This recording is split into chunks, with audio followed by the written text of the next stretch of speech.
जैसे कि स्टॉकिफ़ाई को पैसा रेज़ करना है और वो स्टॉक एक्सचेंज में आना चाहता है, तो सबसे पहले हमारा काम होगा कि हम कोई एडवाइज़री फ़र्म रखेंगे अपने पास, जो कि हमें क्योंकि हमें तो सब हर चीज़ नहीं पता होती कि स्टॉक एक्सचेंज में किस तरह से लिस्ट करनी है।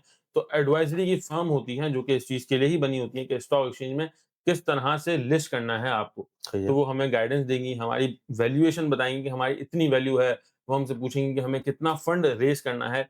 सारी चीज़ें कंपनी के सामने आ जाएँगी, यानी कि हमारे सामने आ जाएँगी कि हमें किस तरह से और कितना-कितना पैसा रिक्वायर्ड है कम मार्केट से।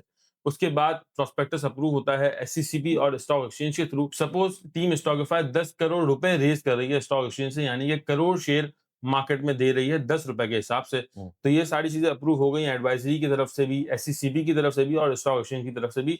तो फाइनली अब स्टॉकिफ़ाई की जो कंपनी है, वो बुक बिडिंग में उतरेगी स्टॉक एक्सचेंज के अंदर। 2 दिन होते हैं और 5 दिन रजिस्ट्रेशन के होते हैं। तो जो भी हाई वर्थ इंडिविजुअल्स होते हैं, जिनके पास ज़्यादा फंड होता है या ज़्यादा फंड इन्वेस्ट करना चाहते हैं इस कंपनी में मिनिमम 2 मिलियन, तो वो फिर स्टॉक एक्सचेंज की बुक बिडिंग के अंदर पार्ट ले सकते हैं स्टॉकिफ़ाई की, जिसके अंदर स्टॉकिफ़ाई के 75% शेयर्स जो हैं वो लिस्टेड होते हैं, वो आप ले सकते हैं। यानी कि सा 75 लाख शेयर्स बुक बिडिंग के अंदर होते हैं और 25 लाख शेयर्स आईपीओ के थ्रू इन्वेस्टर्स ले सकते हैं। और हमने कहा कि चलो ठीक है, हुँ। लेकिन हम प्रीमियम भी रख सकते थे, वो क्यों नहीं रखा हमने?